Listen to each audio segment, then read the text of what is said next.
warm welcome to Attenborough Arts Centre. My name's Andrew Fletcher, I am the director here, and I've been here just since the end of April. So it's a great honour that one of the first things I'm able to do is to celebrate the organisation's 25th anniversary with everybody. In fact, the organisation has been going for over 25 years because we started doing creative classes and events around the University of Leicester campus. But it was on the 27th of May 1997 that Lord Attenborough officially opened this building with Princess Diana. And you can see photos from that event and through our history around the building tonight. Now, Lord Attenborough founded Attenborough Arts Centre as a centre for accessibility and inclusion in culture, creativity and learning. And these values have become so core to what we do here. They have sustained us over the past quarter century, and they will continue to sustain us long into the future. I'm really delighted that Michael Attenborough, the patron of Attenborough Arts Centre, is with us tonight, not only to mark this significant milestone, but also to tell us more about the Attenborough family's incredible story and how intertwined it is with the history of the University of Leicester.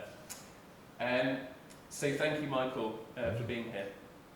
And I know we're in for a treat this evening. I hope you have a great time, and I would now like to introduce our main host for the evening. Please give a warm welcome to Dr. Catherine Morley.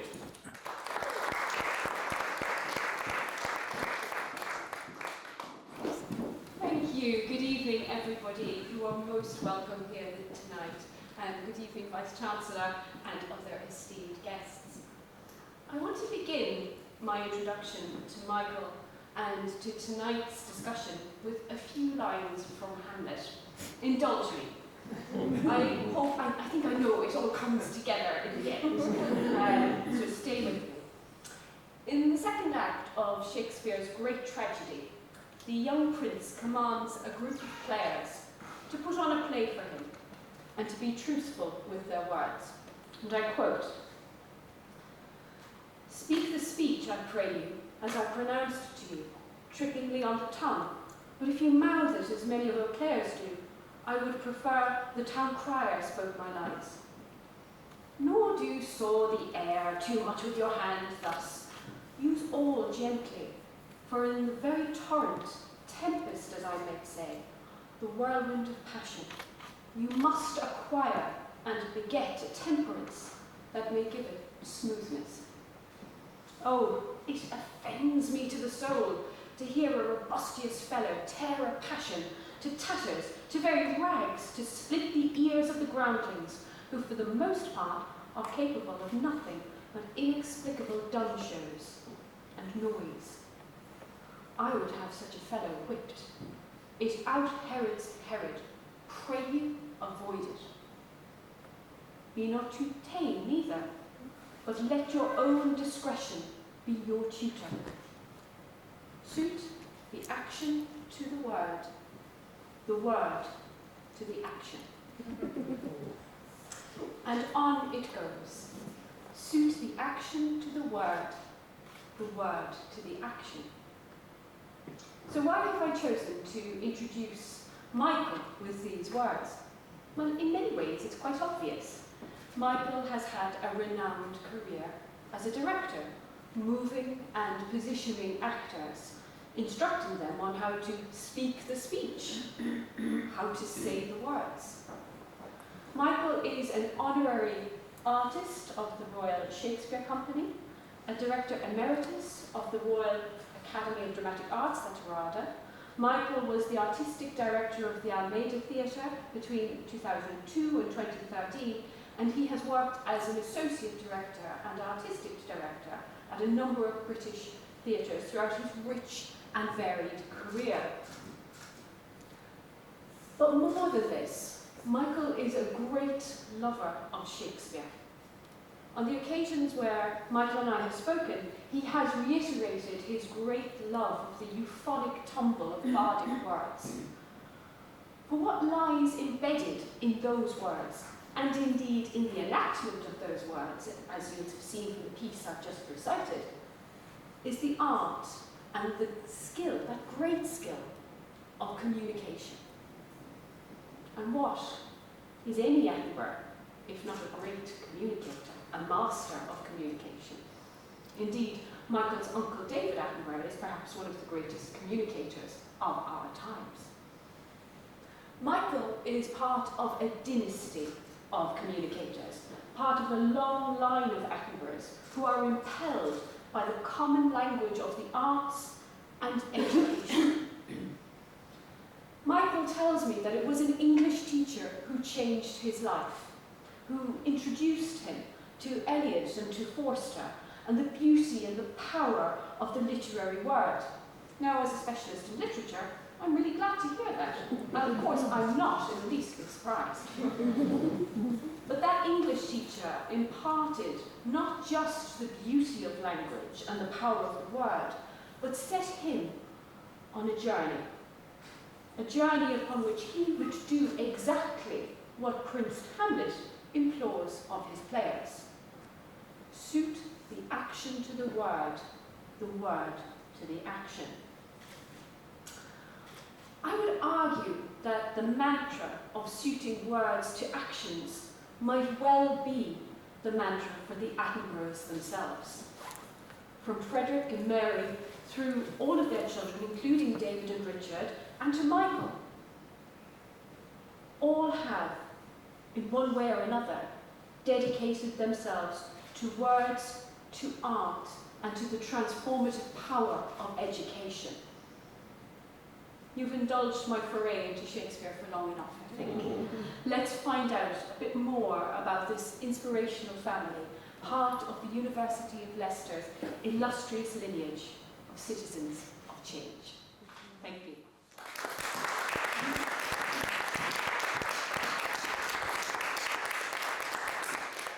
So, Michael, Yes. why don't you start us off and tell us a little bit about Frederick and Mary? How did Frederick come to be in Leicester? How did he meet Mary? I think their story is really interesting, and we'd love to hear more about it. Yes, it's suited to be scandalous, really. We're not 100% certain what the nature of the bust-up was, but there was a bust-up between Fred and his parents, my great-grandparents. He was born into a village called Stapleford, quite near Nottingham. And at the age of 15, he had quite a severe bust-up. It resulted in him leaving home without a penny to his name, and he never ever went back. And he never talked about his parents. It was a complete no-no to raise that subject with him. Curiously, at the age of 15, he knew he wanted to work in education, and he knew he wanted to be a teacher. At 15, he knew this. And so it seemed logical to him, even though he had not a penny to his name, to walk to the nearest school, which was in Long Eaton School. And the headmaster of Long Eaton was a man called Sam Clegg. And again, we're filling in the gaps, but as far as we can tell, Sam spotted quite quickly, I think, that this was a very bright lad, that this was a person serious about wanting to work in education. And he kind of took him under his wing. And I mean, Fred had virtually no education himself, so he was intelligent but not trained, if that makes sense. And over the next 10 years, actually, he's filled in his education for him, to the point when when he was 25, I can't remember the exact date, Sam said to him, you could go to Cambridge. I think you'd get into Cambridge. At which, of course, Fred said, but I have no money. I can't pay to go to Cambridge. And he said, you won't need to. I think you're bright enough to get the scholarship. And he took the scholarship exam to enter the Emmanuel College, Cambridge, and got it, and got in. He graduated there, he did an MA, PhD, and then became a full-time Don at Cambridge.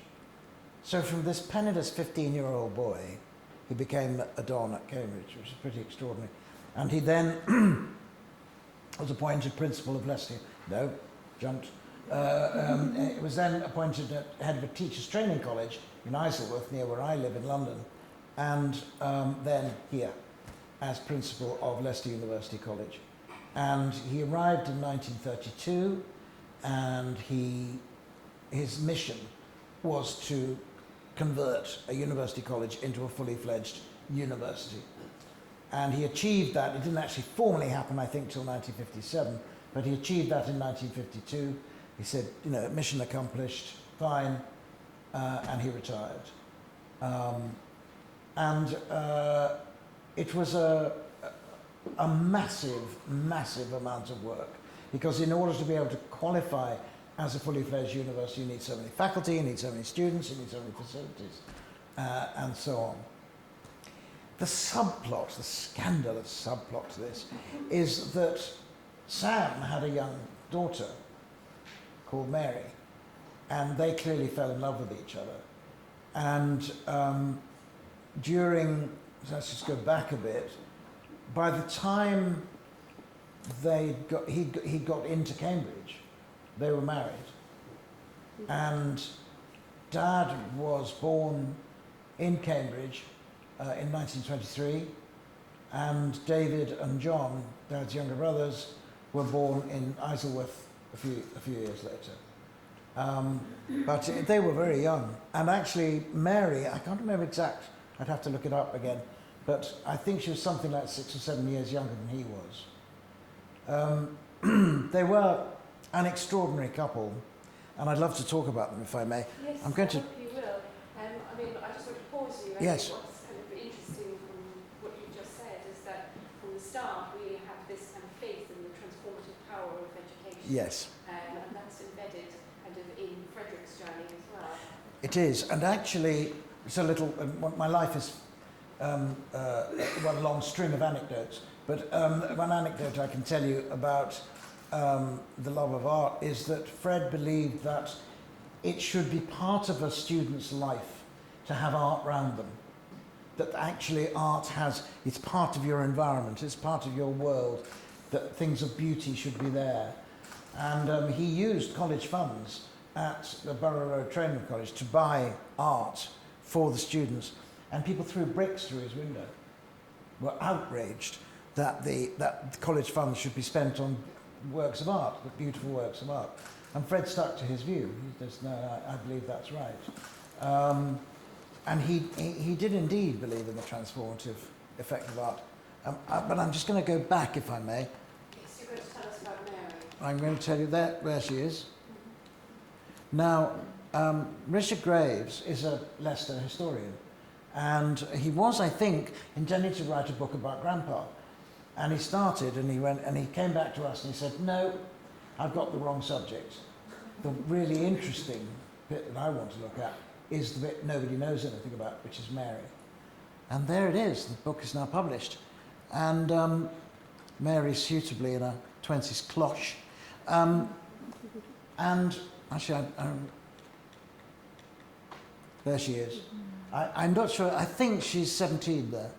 But I know that at the age of 17, she took herself off to Paris in 1914 to study on her own at the Sorbonne.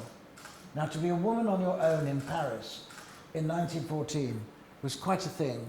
And rather gloriously, we discovered very recently, like in a cardboard box, a diary that she'd kept throughout the entire time in Paris. I should say that I won't say it's censored, but it's careful, because it was sent on a weekly basis to her parents. So she wasn't going to say, I met this lovely chap down by the Seine, but it was delightful. And you can hear the voice of an independent, free-thinking young girl making her own way in a foreign city. And actually languages were Mary's subject in the end, and she taught languages. Rather sweetly, in one of her entries in the diary, she says, when I come home, I want to make a point of seeing a bit more of Mr. A. So that was a little bit of a giveaway. And there, it resulted in that. There's my grandpa, and Mary sitting on his lap. What I love about that photograph, I can't do it because it's too big and that scale, but if you put your hand across Mary and just look at Fred, you have no idea that a woman is sitting on his lap. None whatsoever. He's just contentedly puffing away on his pipe. And she's sitting there, you know, very fondly cuddling him. And in lots of ways, that's a Roughly's kind of metaphor for the pair of them. He was ferociously bright and very learned, and Mary was incredibly warm. And actually, my dad was famous for calling everybody darling, but actually, and then actually it's nothing to do with show business. Mary called everybody darling. And I remember that when I arrived, I was always packed off to Granny's in Surbiton after they'd retired, and when I was ill. So if I was in quarantine, oh darling, we'll pack you off to Granny. I loved being, darling, you're very welcome, come on. And this huge garden. And I was talking to a friend earlier about Swallows and Amazons, which was one of my favourite books as a kid. And they had this big garden with places where you could just go and lose yourself. And I was definitely in Arthur Ransom land from every time I went to Granny and Grandpa's. And in lots of ways, I should just tell you that in lots of ways, certainly until I'm trying to think I can't really put a date on it, but essentially David has very much taken after his father, and my dad, Richard, has very much taken after his mother, and to this day I would say David leads with his brain. He's a scientist and a communicator, and Dad was very, I'm not saying David doesn't have a heart, he has a massive heart, but Dad is much more open book than David.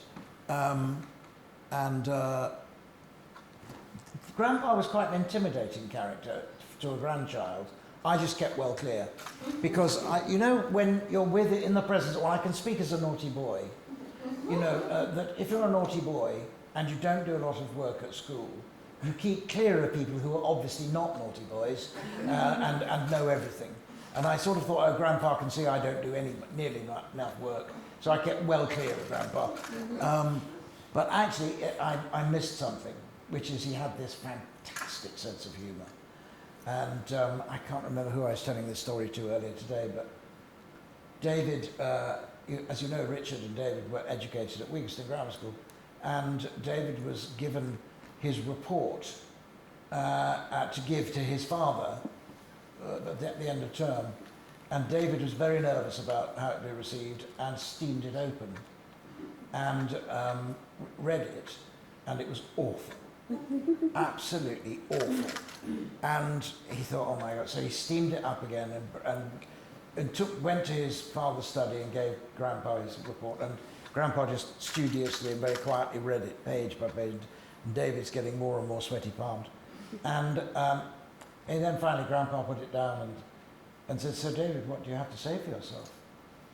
And David said the longest pause in dramatic history ensued, and then he said, Father, why did you go bald so young?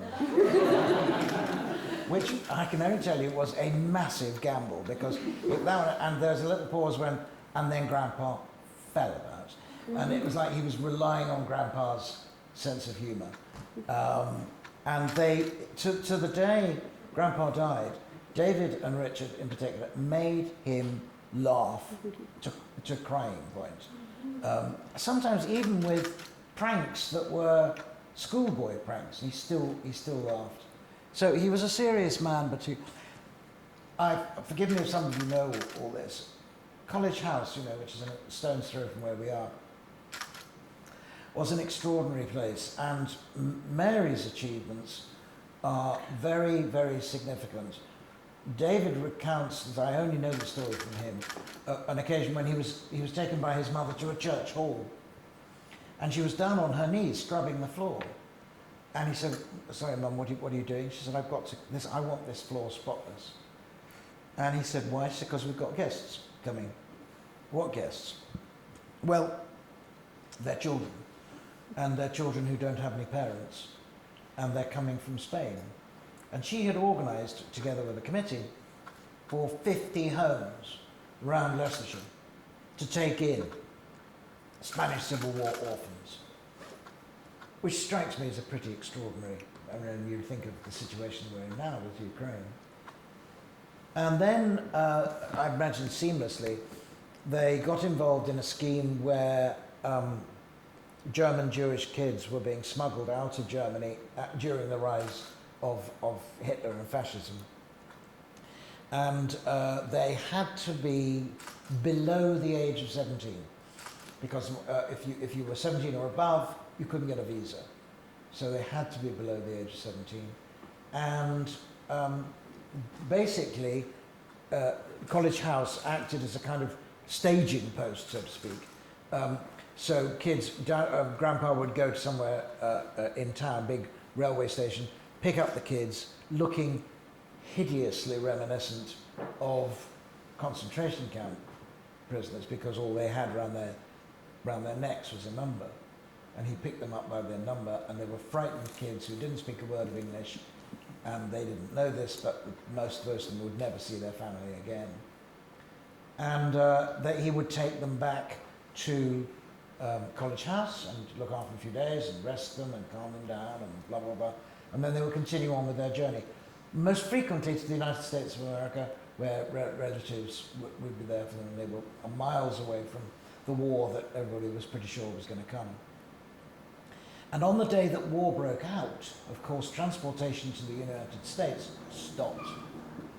And at that point, two girls were in College House, Helga and Irene Bayach, and that was it. And so Granny got the three boys together and said, boys, we were a family of 5, we're now a family of 7. You've got 2 sisters. And as I said, they didn't even speak a word of English, and they were very, very nervous. And she said something extraordinary, which Dad had always remembered. She said, boys, you're going to think that we love them more than we love you. But you have to know that's not true. It's just that at this moment, they need our love more than you do. And Dad said, it kind of altered his way of looking at the world. You know? Anyway, they stayed for the duration of the war. Of course, they became incredibly close. They learnt English.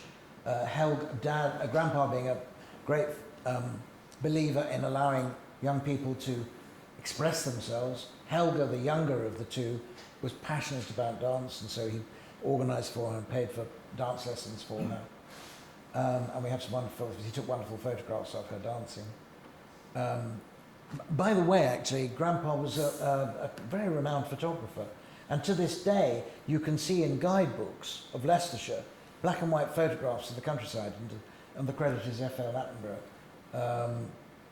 He loved, and he took the most ravishing photographs, portraits, and we've got them. So I've got an amazing one of me as a wee baby, and you know they're that one. What do you call that shape when it's like in a Yeah, that oval. yeah, an oval, and they're in that slightly sepia, faded, grainy quality, and he's got pictures of David and Richard and me, and he just loved taking photographs. They're absolutely beautiful.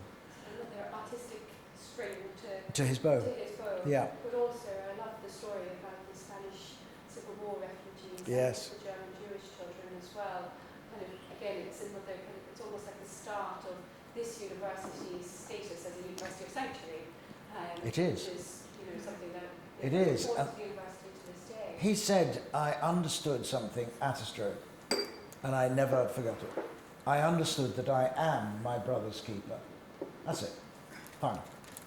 And he was a great believer, this is Dad I'm talking about now, he was a great believer in doing rather than talking. Well, he talked a lot, but if there was something he felt strongly about, he'd do something about it. And this building came about because he was commissioned by the government to write a report about facilities for the disabled in arts institutions. And I think in the first paragraph, or on the first page, the word shameful comes up. It's different now, but then it wasn't. And actually, Andrew, to his credit, has actually got a copy of that report, and it still resonates today. And he just thought, well, there's no point in moaning about it. There's no point in sitting around talking about it. He said, okay, we'll we will build Britain's first art centre specifically for disabled people. And furthermore, it will not be for them to spectate, to watch, to enjoy. It will be to do it. We want to make sure that people come in as practitioners, and that was very important to him. And he put money himself in and raised the money, and here we are. And actually, I will never forget the day that a lot of you will have helped towards the building of the doubling the size of this building, which David came to Leicester to open. And his opening words were, "Ladies and gentlemen, I would give anything not to be standing here," because he knew how proud Dad would have been and how thrilled that the success was such that local people were going, "Hey, we want this bigger, we want more of this, this is worth investing in." It's suiting the action of the words, exactly, do it. Just do it, don't talk about it, do it. As I say, he talked a lot, but he was a doer. But going back to Fred and Mary, tragically Mary died in a road accident. I think it's 1965, could be wrong, on Putney Hill, and we have no idea what went wrong. The car just went out of control, and that was that. And she smashed into a brick wall. And I remember so clearly, it's the first time I ever saw my father weep helplessly, just a kind of awful wail. And he was so close to her. She was chair of the Little Theatre. And you probably know that whenever he lives here, there's a blue plaque outside the Little Theatre which says, "This is where Dad first trod the boards." So she was very much arts orientated. And I remember so clearly that everybody in the family, particularly David, Richard and John, and their respective other halves, saying, "He's never going to recover from this. This is going to absolutely smash him." They were just indivisible. And they were yin and yang. They were so different to each other, but they were united. Well, I think they underestimated Fred. I mean, Fred did rally, and I'm sure in his soul he never got over the loss of Mary. But they all three families, Richard, David, and John, all lived in Richmond. In fact, the survivor of the three, David, is still there now in exactly the same house. And so we split looking after Grandpa 4 months a year. So he'd spend 4 months with each of the three brothers and go round and round and round. And he loved it because he suddenly had a change of surroundings. And of course, you know what it's like when somebody arrives in your home for the first time, even if it's only 8 months ago, you spoil them rotten, you know. And so Dad was playing all kinds of terrible pranks. So he did recover in lots of ways. He was an extraordinarily knowledgeable man and right up to date. So you could have a conversation. I mean, if you were at a dinner table with him now, he would talk fluently about whether Boris Johnson was going to survive. He would talk fluently about whether Boris Johnson should survive. You know, he would have a view. He'd have a view on the cabinet. He'd have a view on the shadow cabinet. He was incredibly knowledgeable politically, and he was a lifelong member of the Labour Party, and a devoted believer in, if you like, the democracy of education, the transformative power of education. And he believed that education was a human right. Every child is entitled to a good education. My dad, sorry, I'm jumping around in my head, but another little anecdote. When Dad was researching a film about Steve Biko, the black political activist in South Africa under apartheid, he got taken to Soweto. And this is still under apartheid, you know. So he was being followed and threatened, and at one point beaten up. And he was just walking through Soweto and seeing these unbelievable conditions.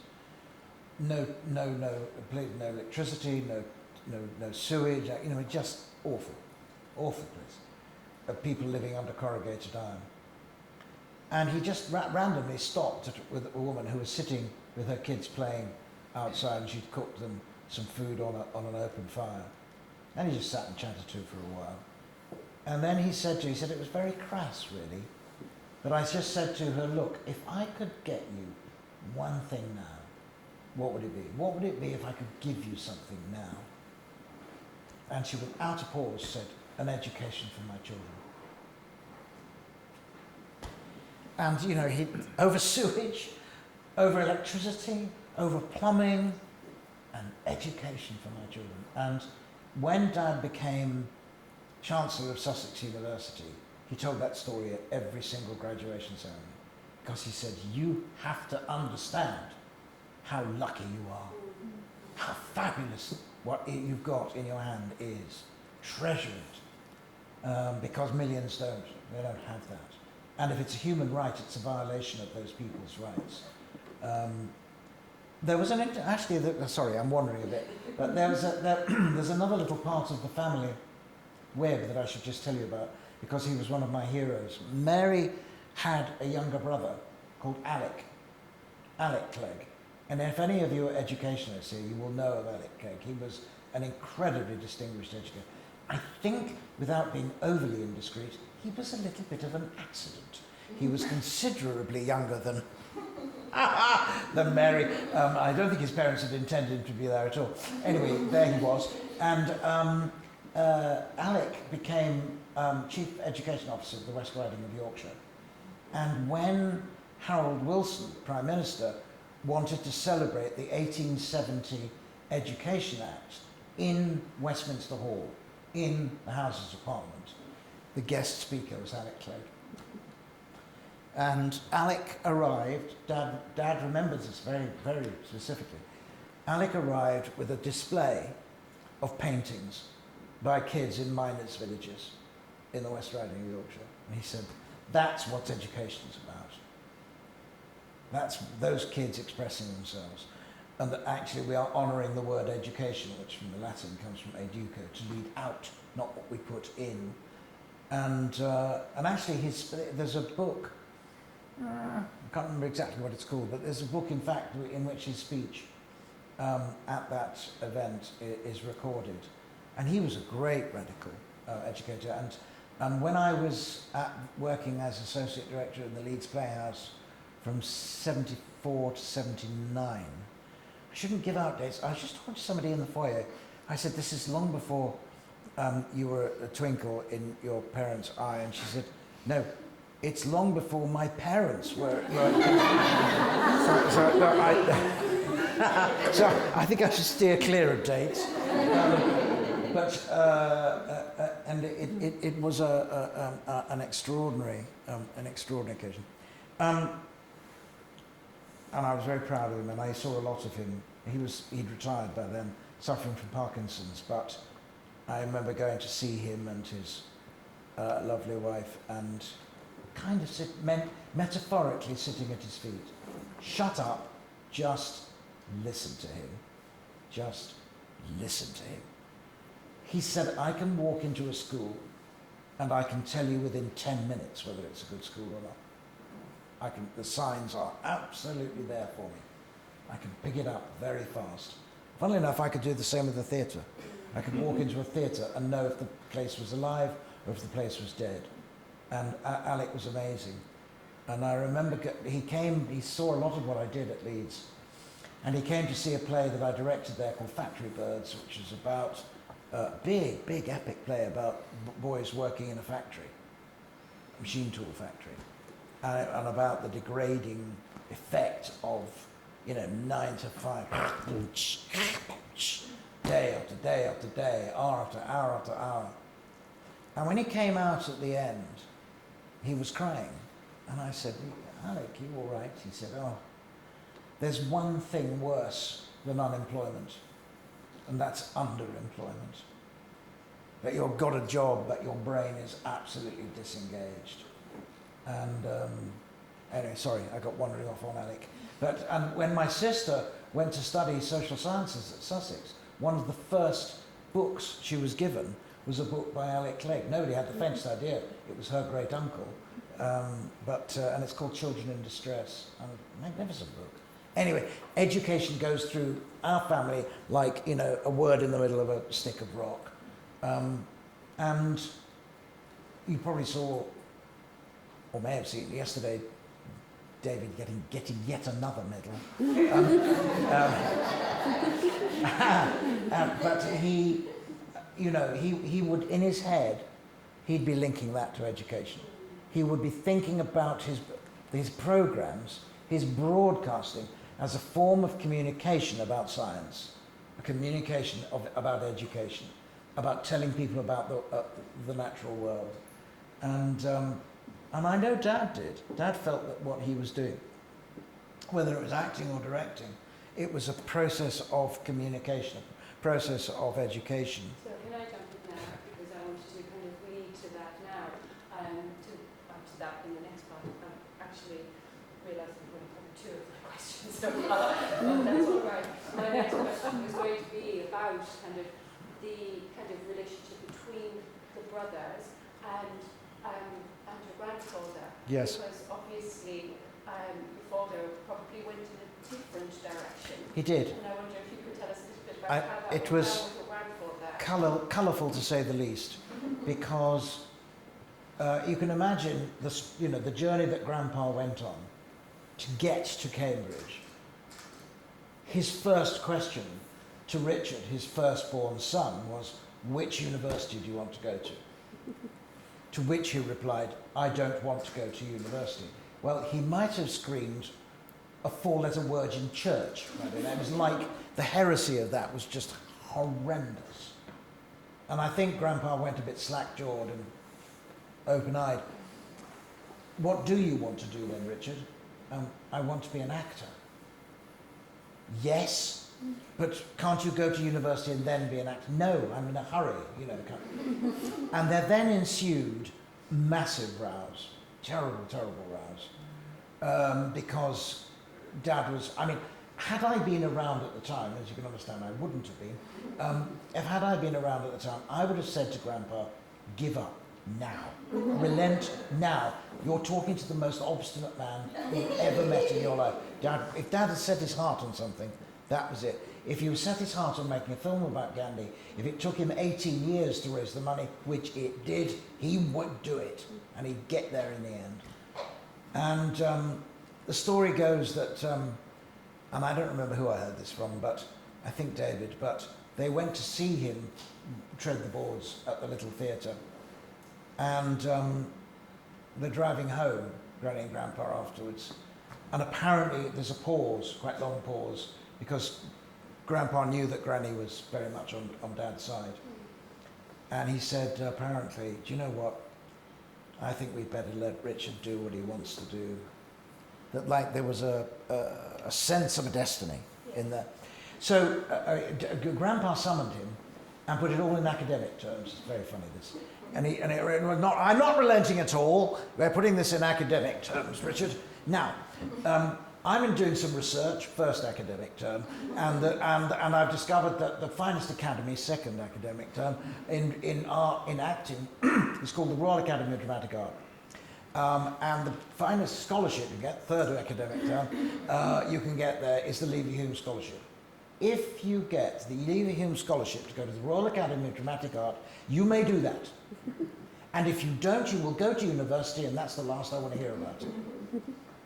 So he got the Lever-Hume Scholarship and went to the Royal Academy of Dramatic Art, and the rest is history. And by the way, that history, rather sweetly, meant within months he met my mother at Rada, and she was a year older than him. She was in her second year, and he was in his first year. Yes, it'd be probably another person sitting on someone's lap. Oh, there's the two of them. There's me. Oh, I just. Oh, forgot there. There she is. Now that is ostentatiously, I do apologise, him sitting behind the 8 Oscars that he won for Gandhi, and you can understand why he's looking pleased with himself. and I always thought, my mother was beautiful till the day she died, you know, extraordinary. She was 93 when she died, and still, as an old lady, she had grace. And you can see it there, can you not? Actually, funny enough, she was born to quite a modest background in Liverpool, but she acquired a kind of grace. And interestingly, she was a star, movie star, before Dad. Nobody remembers that. She was made a star in a movie made by Powell and Pressburger called The Canterbury Tale, and she played the lead in that, and it catapulted her into stardom. And Dad always said, darling, she was a star before me, you know, and it was his way of telling me don't underestimate what she was doing. Speaking of acceleration, he did mostly theatre work in the early stages of his career, and then, very few people remember this, but it's the truth of the situation, he then did a play called Brighton Rock. Not a film, a play. And I think I was telling you, wasn't I, at lunch, that I'm sure those of you who have decent scale memory would remember an actress called Hermione Baddeley. And Hermione Baddeley was a big star. So in the play, it was you can see it on the bills. It's Hermione Baddeley in Brighton Rock by Graham Greene, introducing Richard Attenborough. 5 years later, because Dad never grew up, he always looked about 14 till he was in his late 20s, they made a movie of it. And by this time, he'd done some movies and he was much better known. So it's Richard Attenborough in Brighton Rock by Graham with Hermione Baddeley. Actually, it was Brighton Rock as the play that started all that off. They were also responsible for the irritating presence in the West End forever of a play called The Mousetrap. Mum and Dad were in the very first cast of The Mousetrap, and do you know what? He gave away his royalties. Anyway, but he was a. They both loved the theatre, and movies kind of crept up on them, really. Can I just wander for a second? Sorry, it's such as my yes, I am. Thank you, Catherine. I can tell you that I was talking earlier about the action of the word to the action, that he always wanted a sense of purpose to what he did. They both do, actually. And he never did anything, particularly in the latter part of his career, without a specific intention, objective to it. So he made Oh What a Lovely War, which was his first movie as a director, because he was a passionate pacifist and was appalled at how many people were sacrificed in the First World War. He did Gandhi for obvious reasons, again, a pacifist, and the whole issue of colonialism and so on that was in that movie. He made Cry Freedom about Steve Biko because he was passionately against apartheid, and so on. He even, in some of his acting bits, I once said to him, what on earth would want to put you through playing a serial killer like John Reginald Christie? Why would you want to do that? He said, because Timothy Evans, his lodger, was hung for his murders. I cannot think of a more overwhelming argument against capital punishment, that you cannot reverse a misjudgment. That's got to be it. You can't reverse it. And in this wonderful film, actually, called 10 Ringington Place, he plays John Reginald Christie, and John Hurt plays Timothy Evans, the boy who was hung. He did. I tell you one interesting thing about his acting. The training of actors at RADA, and the time we went to RADA, wasn't massively influenced by Stanislavski, but it was to a degree. But he was quite a method actor, and he, let me quote somebody else. When he died, there was an extraordinary interview with Tom Hiddleston on the box, who was just leaving RADA, and somebody was talking to him about Dad, and he said, I think, not in sort of glamour stakes, but in terms of truthful stakes, he was the British equivalent of Marlon Brando. That he changed the face of cinema acting. That he introduced a level of truth and accuracy and, actually like your speech, you know, don't overstate it.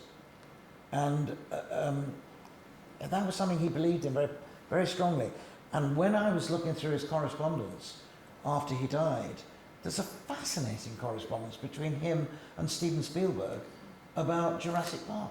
And it's all about his relation, the character's relationship with his grandson.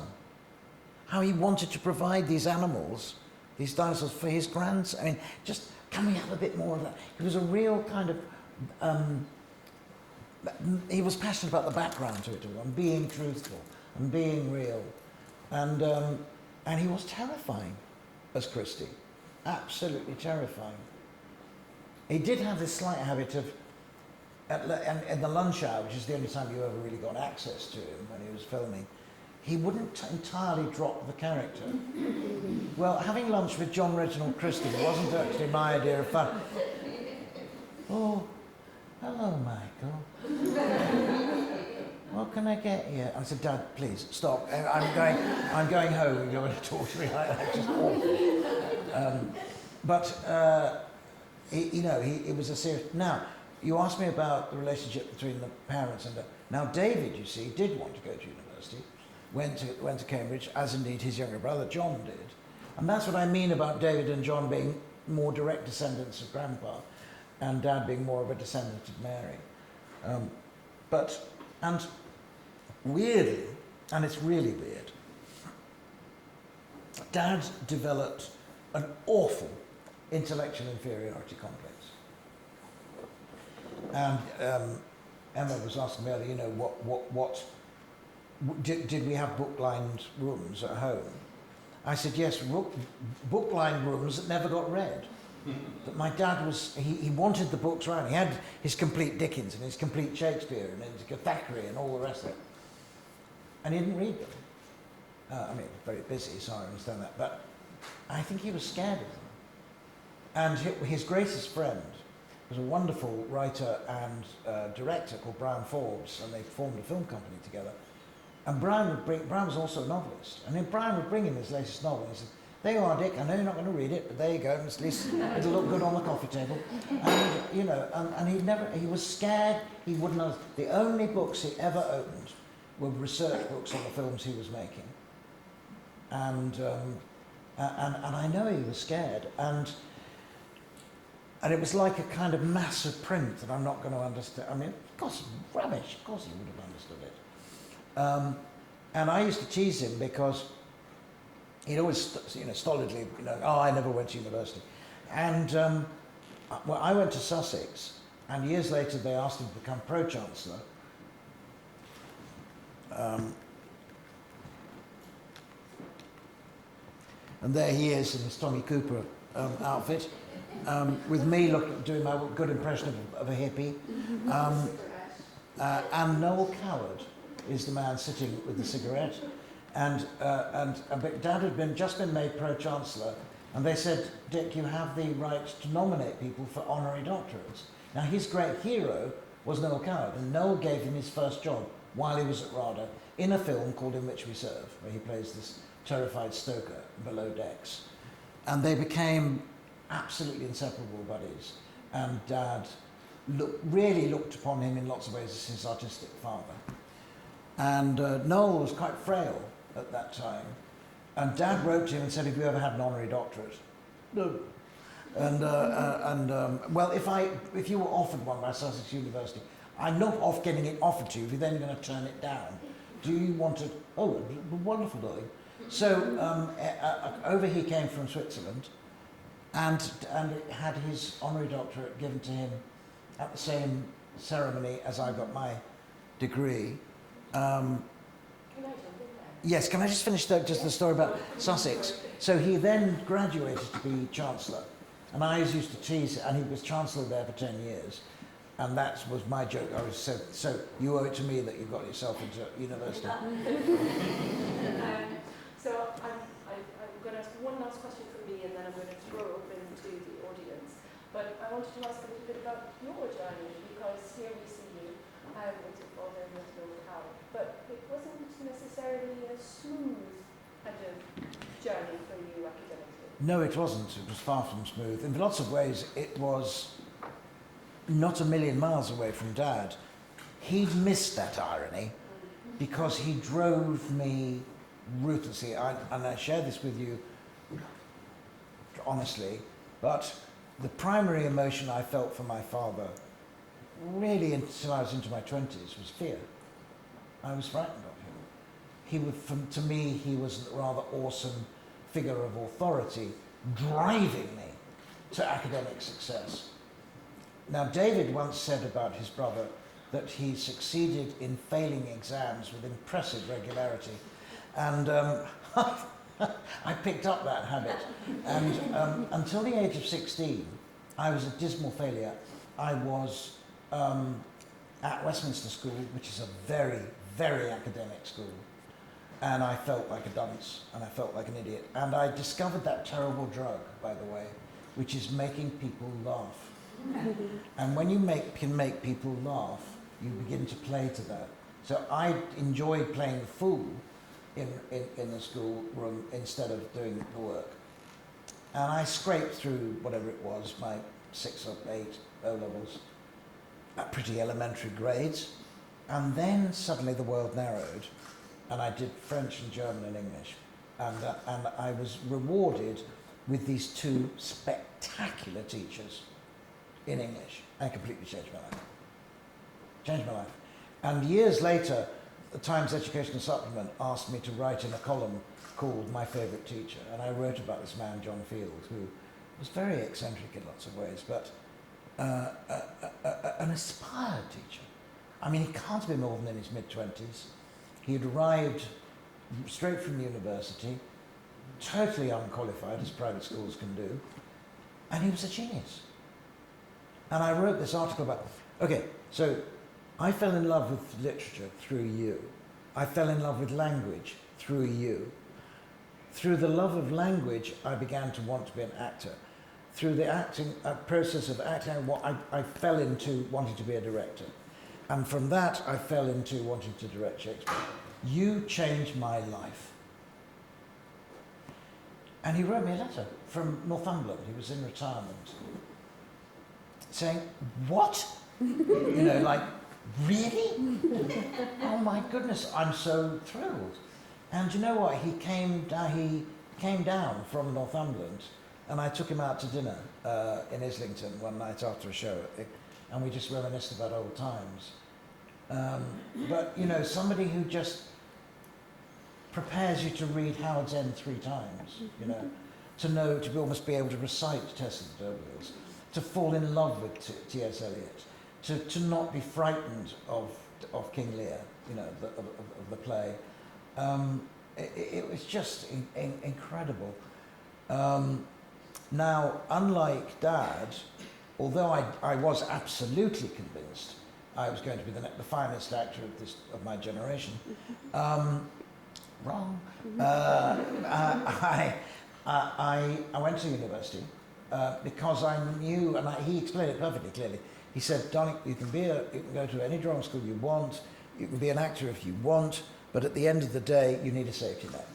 And the safety net is not just qualification, it's actually the knowledge of communication and intellectual understanding and so on, which university will give you.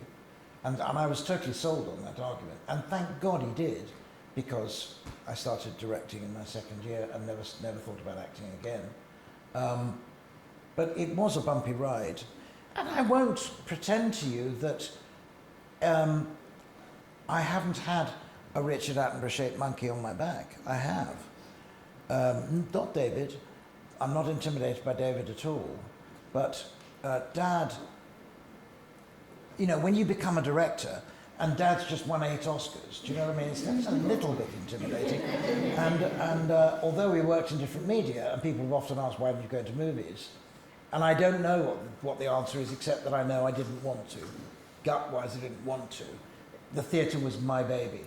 And I actually felt, do you know, you learn about what you do, particularly in the theatre. You learn about it slowly, and you learn about it doing it. And I didn't want to step off. I'd gone up several rungs, if you like, on the stage ladder. I didn't want to come down again and start at the bottom of the film ladder and go up. I wanted to continue to the top of the ladder.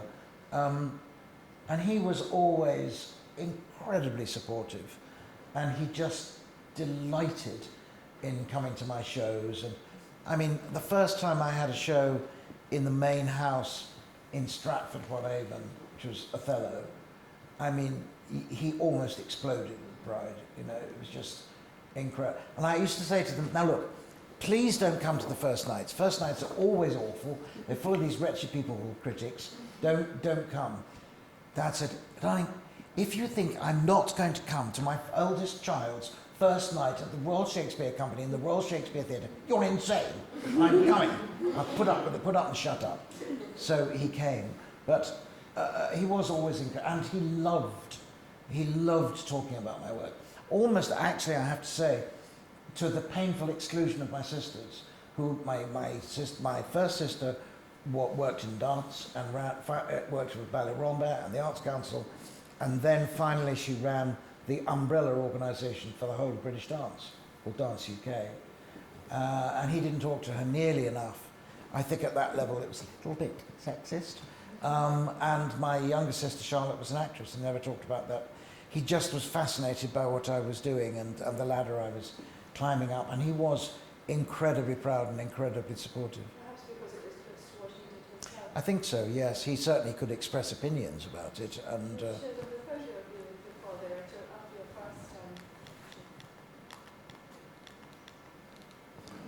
first that's actually in my second job. No, it isn't. It's in my first job of running a theatre. And detectives in the audience will be able to spot that those are flying ropes behind us. So that's standing backstage where you can, haul stuff in and out from the flies. And I'll tell you what, one of the reasons I love, I've got this photograph up in my sitting room. What I love about it is it's full of joy, it's full of pleasure, and it's full of humour. And I used to tease him something rotten. And he used to tease his father something rotten. And it was just, and I've always said to, particularly my wife, darling, if I'm teasing you, it means that it's the best sign that I adore you. That actually teasing is it's a way of sharing humour and celebrating someone's personality. Is that what's going on in some of the other photos that we see of the brothers as well? Yeah, you can see the joy of these two. Very different people. They were incredibly close. Incredibly close. And Dad, in particular, teased David something wrong. Largely about his inability to look remotely smart. Now, I quite happily run a competition on this. Which of these two people has made the most disgraceful, outrageous remark and made the other scream with laughter? I've always wanted to know, and I haven't the faintest idea. But they're two little boys, aren't they? Having a great, great time. The funny thing is, I can actually hear them laughing in that picture. And Dad, when he was talking to Dave on the phone, had a very particular laugh which told me who it was he was talking to on the phone. And the laugh would go, oh, oh, oh, oh, oh, and it was him being shocked. Oh, oh, oh, I can't believe you just said that, laugh with David. There's Granny. Now, I asked this question earlier because it's a very proud photograph. Does anybody in the audience know who the woman is? Very famous woman. American, black. Anybody? Okay, it's his proudest moment. And she is Martin Luther King's widow. That is Loretta King. And he's receiving the Martin Luther King Peace Prize. And it was his most valued award. I think he's the first white man to receive it. And that's Loretta King. And there were one or two. He was a bit chaotic about how he kept things. Am I doing all right time-wise? Oh, good. When I see someone do that, I'm a bit worried. Too many anecdotes, Michael.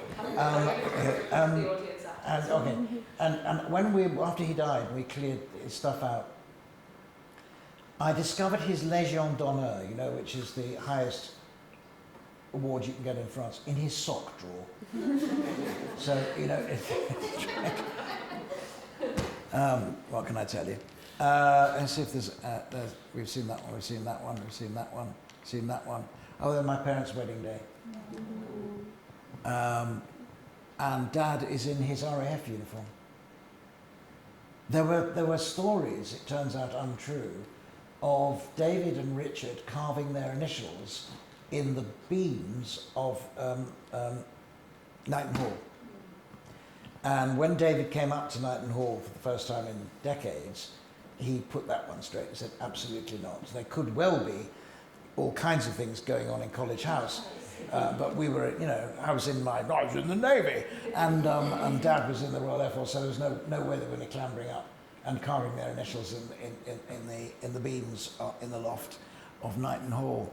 And that is a church in opposite what Harvey Nichols, in just at the bottom of Kensington Church Street. Doesn't she look gorgeous? She's just really, really gorgeous, Mum. And there you go. Thank you very much. That's all right. Shall we open it up for questions from the audience, please? I know that there will be, I probably missed lots, but I do have more questions that I haven't had a chance to ask yet. But please, audience members. I'll see very easily. I don't mind indiscreet questions. Anything. Edmund.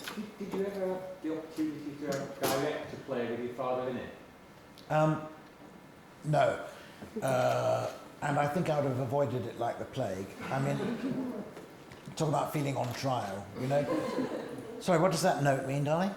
What do you mean? You know, I mean, I think it would have been terrifying. He always said, come on, darling, give me a part. What's the matter? You want me to come and audition? And I always said, you just get out of here, you know? So no is the quick answer. I think he would have been fascinated because I would have directed him in a way. What was interesting about his direction, and I only have this from Atmospheres, but there's somebody who wrote one of the many books about him, which is entitled, self-explanatory, The Actor's Director. That he was an actor's director.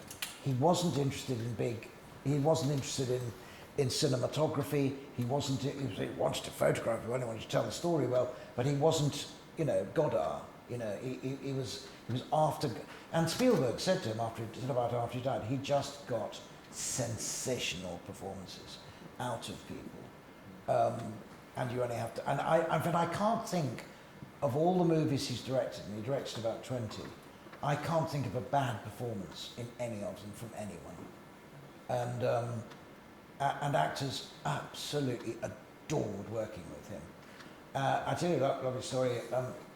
He made a rather beautiful film called Shadowlands, which is about the relationship between C.S. Lewis and Joy Gresham. And it's Anthony Hopkins plays C.S. Lewis and Deborah Winger plays Joy Gresham. Now, Deborah Winger had a bit of a reputation of being a bit difficult. You see. Now, Dad always used the same crew, you know, head of sound, camera operator, lighting cameraman, first assistant, and so on, if he could. And I went to visit the set in Oxford, and I nobbled Simon Kay, the head of sound, and I said, Simon, how's it all been? Oh, it's been amazing, fantastic, smooth running, absolutely wonderful. I said, Deborah Winger has a bit of a reputation. Was she at all difficult at any point? He said, no. Oh, no, wait a minute. Actually, quite early on, there was something when she got a bit tricky. And I said, oh, what happened? And he said, your father took her for a walk. and I knew exactly what that meant. And what he would have done is very calmly say, darling, I don't behave like that. I don't expect you to behave like that. Don't do that. We're all in this together. Now be a good girl. Okay? He would not have bollocked her. He would not have, you know, chastised her. Another story, totally indiscreet story, but I'll tell you anyway. Early on, in his very last movie, which is called Closing the Ring, with Shirley MacLaine and Christopher Plummer and Pete Postlethwaite, there was a costume fitting for Shirley MacLaine, who was a very, very old friend of Dad's. They made a film, an absolutely dreadful film, called The Bliss of Mrs. Blossom, about a man who made inflatable bras. I mean, I can't begin to tell you how awful it was. It's just indescribable. And there's a scene in which the models are modelling them. And I remember going to watch in Ali Pali, and the bras wouldn't stop inflating, and the models started floating up to the top of the ceiling of Ali Pali. I mean, it was just awful. Anyway, the history. But so they were very old mates. And Dad was standing talking to Shirley, and the wardrobe mistress was pinning a seam at the bottom. And for some reason, Shirley lost her ground and said, "Look, can you just stop doing that now?" You know, or something like that. A pause. And Dad said to the wardrobe assistant, "Could you leave the room, please?" Of course, the wardrobe assistant thinking, that's the end of my career. Wardrobe assistant goes out. Dad turns to Shirley and says, "If you ever do that again, I will kick you off this picture. Am I being clear?" She went, "Nobody's spoken to me like that before." He said, "Then they should have done. A long time ago, Shirley. I love you, and don't you ever do that. It's bullying, and it's not fair, and you don't do it, okay? End of subject. You can come back in now." Extraordinary. And he would have meant that. And he would have been thinking, I don't behave like that. And I'm the director. I'm the person with the ultimate authority. And if I don't behave like that, I do not expect you to. And if you walked onto any of his sets, the loyalty and the dedication of the crew were absolutely incredible. And particularly movies that were made, there's a particular atmosphere to movies that are made entirely on location. Because it's like, you know, being resident in a university. You're in a community together. And his very first movie, Oh, What a Lovely War, was shot entirely on location in Brighton. Do you think I dare tell the Oh, What a Lovely War story? All right. Okay, so we're all very nervous, and it's his first day of shooting, right? I don't know if anybody's seen the movie, but there's a sequence in it where there's a music hall thing happening where they're singing a song, a glamorous actress on the stage singing a song to seduce the boys up on stage to sign up for the King's Shilling, right? Oh, we don't want to lose you, but we think you ought to go. And it's Maggie Smith as the cabaret artist with 8 chorus girls. And I'm sitting very nervously for Dad, because it's his first movie, for goodness sake, in the audience watching this theatre sequence. And I'm sitting next to Eleanor Fazan, a very distinguished choreographer who had choreographed the number, otherwise known as Fizz. So I said, "Fizz," and the chorus girls had come on. I went, "Oh my goodness. Second from right. Spot on, Michael. Bristol Hotel, 8 o'clock tonight, be there." So I pole along to the Bristol Hotel at 8 o'clock that night, and all the chorus girls are sitting in the foyer with Fizz. "Mike, how lovely to see you." And the chorus girl I'd picked out was sitting next to her. She became my first wife. And the rest is, again, history. Again, the atmosphere in that set was rightly bad. And my God, the atmosphere on the set of Gandhi, which was shot entirely in location in India, was quite extraordinary. And Dad did extraordinary. I'm sorry I'm telling you things about Dad, which I hope tells you something about him, but he knew how painful it could be to be away from home. And they were working across Christmas. You can't fly people home for Christmas and fly them out again. But you have to keep working, basically.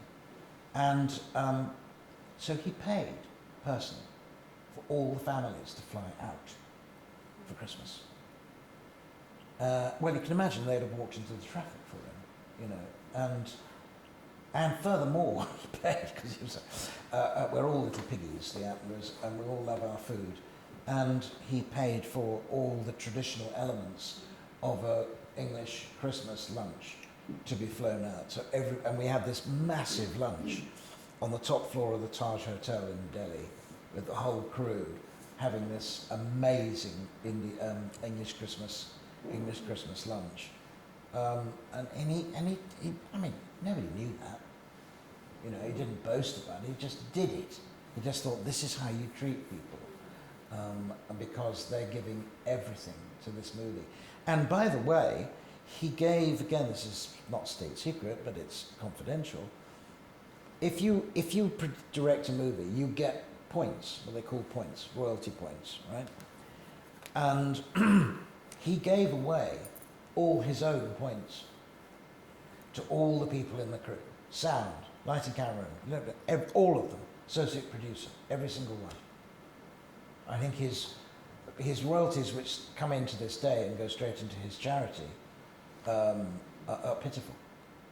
Extraordinarily generous. Yes, he was. And actually, I tell you what, for somebody who picked up big power of attorney for him, when he was no longer capable of running his own affairs, his finances were a complete shambles. He was massively in debt. But I mean, we're talking to millions. And the reason was that he always lived that way. Spend today and earn tomorrow, because he would always know that money was going to come in from the next movie. But since he was in his mid-80s and he'd fallen down a flight of stairs and bashed his head and was reduced to a wheelchair and couldn't speak properly anymore, future employment was impossible. So the idea of eradicating debt by working as a film actor in Jurassic Park or whatever was out of the question. And so I was having to try and correct his situation. And I had to do heartbreaking things by selling his assets. I mean, he was cash poor and asset rich, and he had this, as you can tell from the plate outside, you know, this huge collection of Picassos and other than we had to sell objets d'art in order to rectify his finances. That of giving away his royalties in a way. I know, that's just... Kind of throughout his career. Yeah, and he, I tell you what you get, I think, forgive me if I'm talking over fondly about them, but what you get, I think, absolutely reliably from him and David, is absolute integrity. And I remember saying, I was talking to David about the kind of reverence that people feel for him. And he said, it's not reverence. He said, the thing is, people do trust me. And I think they trust me because I've never, ever endorsed anything. I don't endorse anything. I don't advertise anything. I mean, even for example, if you look carefully at what he said, even for example, Greta Thunberg, whom he admired massively, he didn't make grandiose statements like, I think she's a superhero. I think she walks on water. There was no, because he knew that if 6 months later she became allied to somebody he did not approve of, his integrity would have been compromised. So he keeps his own opinions to himself, and he very rarely endorses anything. But when you meet him, or if you met Dad, you wouldn't forget it, because they look you just straight in the eye. And for the time that you're with them, they don't listen to anything else, they don't look at anything else. And I got letters from people after Dad died who said, I met him for 10 minutes and I shall never forget it. Because there was nobody else in the room. And he completely listened to me and he responded to me. And then, usually if it was a woman, he'd hold their hand and say, darling, that's really interesting.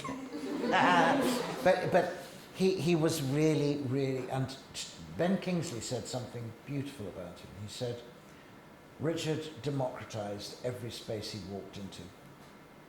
And it's absolutely true. He was not interested in status. He was interested in people. He was interested in what they did and who they were. And people trusted him. You just trusted him. And I mean, that's quite awesome to live with, I have to tell you. You know, that's quite a high level And I know that, he said it in a book. He owes everything to the people whose photograph I showed you first off tonight. They were his example. You just trusted Mary and Fred. You just trusted them. They would not bullshit you. They would not mistrust you. They just dealt straight with you and give you a straight answer to a straight question.